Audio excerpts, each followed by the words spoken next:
ETF index mutual funds నేర్చుకుని stock మార్కెట్లో రాణించాలనుకుంటున్నారా? వెంటనే ఈ నెంబర్కి కాల్ చేయండి. నమస్కారం, నేను మీ అడ్వకేట్ సంగీత. ఏదైతే ధర్మస్థల ఉందో ధర్మస్థలకు సంబంధించి గతంలో కొన్ని రోజుల క్రితం కూడా గ్యాగ్ ఆర్డర్ తీసుకోవడం జరిగింది. అంటే ఏదైతే ఉందో ఆ దేవాలయం దగ్గర జరుగుతున్న సేవలన్నీ పూడ్చిపెట్టారు. వాటికి సంబంధించిన ఇన్ఫర్మేషన్ అక్కడ తెలిసిన వారే, రాజకీయ పరంగా అనుభవం ఉన్నవారే ఈ పని చేశారు అని చెప్పేసి అనేక ఆరోపణలు వచ్చాయి. దానిపైన కూడా ఇలా ఆరోపణలు వస్తూ ఉంటే వారి పరవంతా పోతుంది అని చెప్పేసి డిఫమేటరీ కింద కూడా వారు ఒక గ్యాగ్ ఆర్డర్ ని తీసుకొచ్చుకున్నారు. ఇంకా అప్పటి నుంచి కూడా కోర్టు ఏదైతే సెషన్ కోర్ట్స్ ఉన్నాయో అవన్నీ కూడా ఇక మీదట ధర్మస్థలకు సంబంధించిన ఇన్ఫర్మేషన్ మీడియా వాళ్ళు ఇష్టానుసారంగా ప్రచురించడానికి లేదు. ఏదైతే కోర్టులో కేసు రన్ అవుతుందో అది క్లియర్ అయ్యేంత వరకు ఎలాంటి ఇన్ఫర్మేషన్ కూడా పాస్ చేయకూడదు అని చెప్పేసి ఒక ఆర్డర్ ని పాస్ చేసింది. అయితే దీన్ని సవాల్ చేస్తూ ఒక యూట్యూబర్ హైకోర్టు, కర్ణాటక హైకోర్టులో అతను అప్పీల్ చేశారు. ఏమని అంటే, మేము అక్కడ జరుగుతున్న దాన్ని మాకు ప్రచారం చేయడానికి పర్మిషన్ ఇవ్వాలి, అక్కడ మీడియా ఫ్రీడమ్ అంతా కూడా కిల్ చేయడం కరెక్ట్ కాదు, మేము ఈ ప్రజలకు ఇన్ఫర్మేషన్ అంతా ఎప్పటికప్పుడు పాస్ చేయాలి కాబట్టి మాకు అవకాశం కావాలి అని చెప్పేసి హైకోర్టును ఆశ్రయించిన వెంటనే హైకోర్టు కూడా మొత్తము అన్ని రకాలుగా దర్యాప్తు చేసి తర్వాత నెక్స్ట్ అంతా పరిశీలించిన తర్వాత ధర్మస్థలకు సంబంధించిన గ్యాగ్ ఆర్డర్ ఉందో దాన్ని రద్దు చేయడం జరిగింది. అంటే ఇక మీదట మీడియా వారు స్వతంత్రంగా ప్రజలకు ధర్మస్థలలో ఏమి జరుగుతుంది అనే విషయాన్ని తెలియజేయడానికి అన్ని రకాల రైట్స్ ఉన్నాయి అంటూ కూడా హైకోర్టు తీర్పు వెలువరచడం జరిగింది.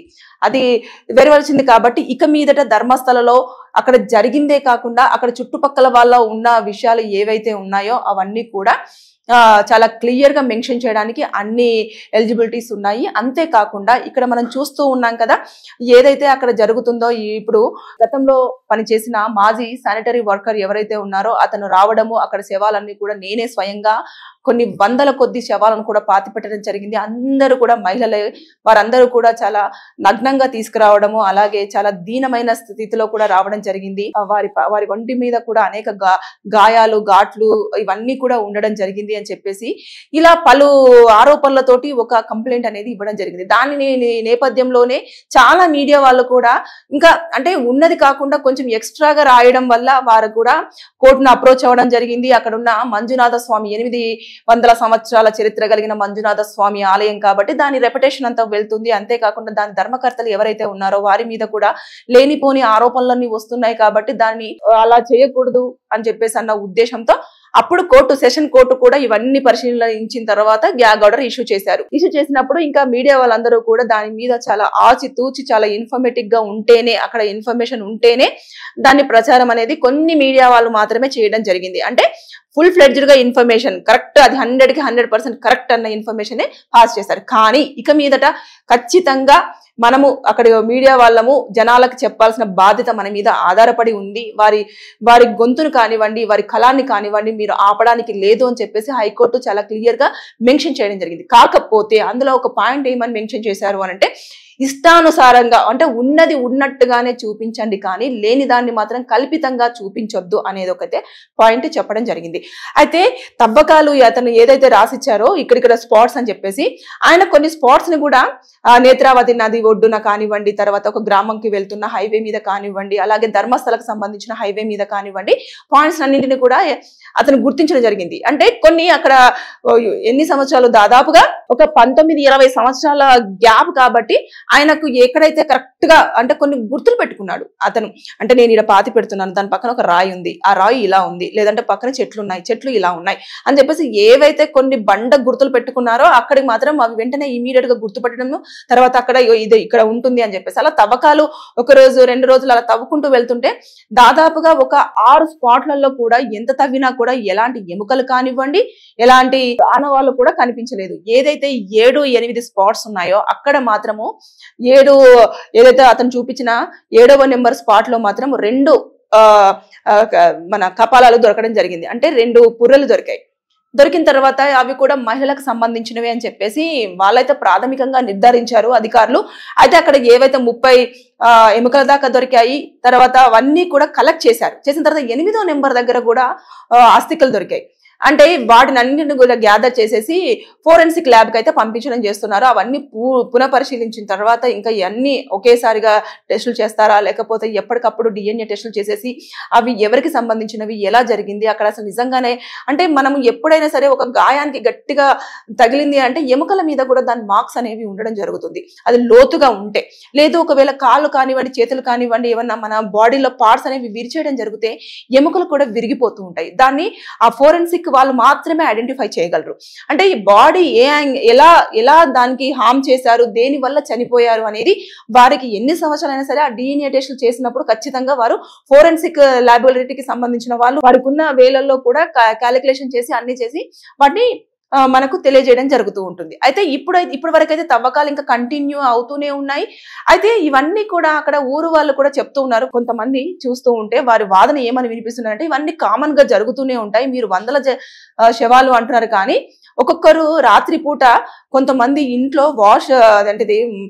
వాష్రూమ్ లేకపోతే బయటికి చెట్లలోకి వెళ్తే వాళ్ళని కూడా కాల్చిన సందర్భాలు ఉన్నాయి. కొంతమంది ఎప్పుడైనా సరే మాకు సంబంధించిన వాళ్ళు చనిపోయిన తర్వాత అది ఎలా చనిపోయారు ఏంటి అని చెప్పేసి పోలీసులకు చెప్పినా కూడా ఎలాంటి ప్రాథమికంగా కూడా పరిశీలించకుండా కొంతమంది సరే అమ్మ జరిగింది ఏదో జరిగిపోయింది కదా అని చెప్పేసి వదిలేసిన వారు కూడా చాలా మంది ఉన్నారు. అయితే ఈ ఆనవాళ్ళు ఎప్పటికైనా పనికొస్తాయని చెప్పేసి వారి కుటుంబ నేపథ్యం ప్రకారంగా కానివ్వండి, వాళ్ళ ఆచారాల ప్రకారము బాడీని కాల్ చేయడం అయినప్పటికీ కూడా కొన్ని బాడీలను పూజ చేస్తూ వచ్చారన్నట్టు. అంటే ఒకవేళ గనుక ఇలాంటి సంఘటన ఏదైనా హైప్ అయిపోయి లేదు అనుకుంటే ఎవరైనా ముందుకు వచ్చేసి ఇలా జరుగుతుందని చెప్పేసానంటే బయటకి ఏమైనా వస్తే అప్పుడు ఈ ఆధారాలన్నీ ఉంటాయి కదా అని చెప్పేసి కొంతమంది బాడీస్ ని అలా పాతి పెట్టారు. ఇప్పుడు పనికొచ్చే అవకాశాలు కూడా కనిపిస్తూ ఉన్నాయి. అంటే ఇవన్నీ కామన్ గా జరుగుతూనే ఉంటాయి, అక్కడ రక్షణ అనేది చాలా తక్కువగా ఉంటుంది, చెట్ల మధ్యలలో ఊర్లు ఉంటాయి కాబట్టి ఇవి కామన్ గానే జరుగుతాయి అని చెప్పేసి ఒక్కొక్కరు ఒక్కొక్క కన్నీటి గదితో చెప్పడం జరుగుతుంది. అంటే ధర్మస్థల అనేది పుణ్యక్షేత్రంలో అక్కడికి వెళ్ళేసి కొన్ని కోట్లాది మంది భక్తులు దేవుణ్ణి దర్శించుకుంటూ ఉంటారు, పుణ్యస్నానాలు చేస్తూ ఉంటారు. కానీ ఆ నది ఒడ్డునే చాలా అఘాయిత్యాలు, దారుణాలు జరుగుతూ ఉన్నాయి. కానీ ఇప్పటి వరకు దీనిపైన ఎవరు కూడా దృష్టి సారించలేదు. ఇప్పుడు మాత్రము చాలా మంది మీడియా వాళ్ళు ముందుకొచ్చి చెప్తున్నారు కానీ నిజమైన నిజాలు మాత్రం బయటికి రావట్లేదు. కొంచెం బయటికి వచ్చేలాగా చెయ్యండి, మా కుటుంబానికి న్యాయం చేయండి అని చెప్పేసి చాలా మంది కన్నీటి గాథలు అక్కడ వినిపిస్తూ ఉన్నాయి. అయితే ఇప్పటి వరకు కోర్టు నుంచి వచ్చిన గ్యాగ్ ఆర్డర్ ఏదైతే ఉందో కొంతవరకు ఏదైతే మీడియా బయట పెట్టాలనుకున్న విషయాలు కూడా ఆర్డర్ ని పాస్ చేశారు కాబట్టి పెట్టలేని సందర్భాలు మనం చూసాం. కానీ ఇప్పుడు హైకోర్టు చెప్పడం జరిగింది, కర్ణాటక హైకోర్టు వారి ఫ్రీడమ్ ని మనం కిల్ చేయడానికి లేదు, మీడియా వారు ఏం చెప్పాలనుకుంటున్నారో ప్రజలకు చూపించాలనుకుంటున్నారో వారికి అలా ఆ ఫ్రీడమ్ ఉంటుంది, వారిని మేము ఆపడానికి లేదు అని చెప్పేసి చాలా క్లియర్ గా మెన్షన్ చేశారు. కాబట్టి ఇప్పుడు ప్రతి ఒక్క విషయము ధర్మస్థలకు సంబంధించిన ప్రతి ఒక్క విషయం కూడా బయటికి రావడం జరుగుతుంది. ఇక మీదట ఎవరికి భయపడేది లేదు. కోర్టు కూడా అన్ని రకాలుగా చూసింది కాబట్టి అక్కడ జరిగే ప్రతి విషయాన్ని ప్రజలకు తెలియజేయండి అని చెప్పేసి మీడియాకు కూడా చెప్పడం జరిగింది. కాబట్టి ధర్మస్థలలో ఇప్పుడు ఎన్ని శవాలు పాతి పెట్టారు, అసలు నిజంగానే ఎక్కడెక్కడ పాతి పెట్టారు అనేది కూడా పూర్తి స్థాయిలో దర్యాప్తు జరగనుంది. అంతేకాకుండా సిట్ అధికారులు ఎవరైతే ఉన్నారో వారందరూ కూడా అంటే వర్షం పడుతున్నా కూడా వారు దాన్ని కేర్ చేయకుండా మరి తవ్వకాలు కంటిన్యూ చేస్తున్నారు. అంటే వాళ్ళు ఒక టైం డ్యూరేషన్ పెట్టుకుంటారు, ఆ డ్యూరేషన్ లోనే కంపల్సరీగా ఆధారాలన్నీ కోర్టులో సబ్మిట్ చేయాలి. కాబట్టి అతను ఆరోపణించారా లేకపోతే నిజంగానే అక్కడ జరిగింది అంటే కొన్ని ఆనవాళ్లు కనిపిస్తున్నాయి కాబట్టి ఖచ్చితంగా నిజంగానే జరిగిందన్న నిర్ధారణకి వాళ్ళు పూర్తి స్థాయిలో రాలేకపోయినప్పటికీ కూడా ఆధారాలు అయితే కనిపిస్తున్నాయి కాబట్టి అతన్ని కొంచెం ముందుగా నమ్మలేదు. ఏవైతే ఒక 6 స్పాట్స్ వరకు వెళ్ళినా కూడా ఇతను టైం వేస్ట్ చేస్తున్నాడా ఏంటి కొంపదీసి, లేకపోతే అనవసరంగా ఇతను చెప్పిన వాటిని మేము నమ్మేసి ఇంత అధికారులను కూడా పురమాయించేసి ఇక్కడ తవ్వకాలు జరుపుతున్నాము. దాదాపుగా ఒక 12 నుంచి 13 మంది కూలీలను తీసుకొచ్చేసి తవ్వడము, అది కాకుండా తవ్వుతున్న కొద్ది లోపలికి వెళ్ళకపోతే ఆ జేసీబీలను కానివ్వండి, చిన్న ఎక్కువగా ఎక్విప్మెంట్స్ అంతా కూడా తీసుకురావడం కానివ్వండి, ఇవన్నీ కూడా ఖర్చు ఎక్కువ చేస్తున్నామా, గవర్నమెంట్ కు బర్డెన్ ఏమైనా పడుతుందా అని చెప్పేసి అన్న యాంగిల్లో కూడా కొంతసేపటి వరకు అధికారులు ఆలోచించినప్పటికీ కూడా 7-8 స్పాట్లకు వచ్చేసరికి మాత్రం ఒక్క చిన్న స్మాల్ నిర్ధారణకు రావడం జరిగింది. అంటే అక్కడ ఎముకలు కనిపించాయి కాబట్టి ఓకే ఫైన్, ఇక్కడ సస్పెక్టెడ్ గా ఏదో జరిగింది. కానీ అవి నిజంగానే వారు చెప్పినట్టుగానే అమ్మాయిలను రేప్ చేసి చాలా అతి కిరాతకంగా చంపారా, లేకపోతే వారు అనుకోకుండా ఏదైనా కొన్ని కారణాల వల్ల చనిపోయారా, అనారోగ్యం వల్ల చనిపోయారా, లేదంటే యాక్సిడెంట్ వల్ల చనిపోయారా, లేదంటే నిజంగానే మంజునాథ స్వామి ఆలయం దగ్గర వారి చివరి గడియలను పూర్తి చేసుకొని ఇక్కడ చనిపోవాలని చెప్పేసి వచ్చిన వారా అని చెప్పేసి అది ఇప్పుడు అధికారులు నిర్ధారించాల్సిన అవసరం ఎంతగానో ఉంది. సో ఇప్పటి వరకైతే ఉన్న గ్యాగ్ ఆర్డర్ ఎత్తివేయడం జరిగింది కాబట్టి ఇక మీదట ధర్మస్థలంలో జరిగే ప్రతి ఒక్క ఇన్ఫర్మేషన్ పిన్ టు పిన్ చాలా క్లారిటీగా క్లియర్ గా మీ ముందుకు రానుంది. Thank you.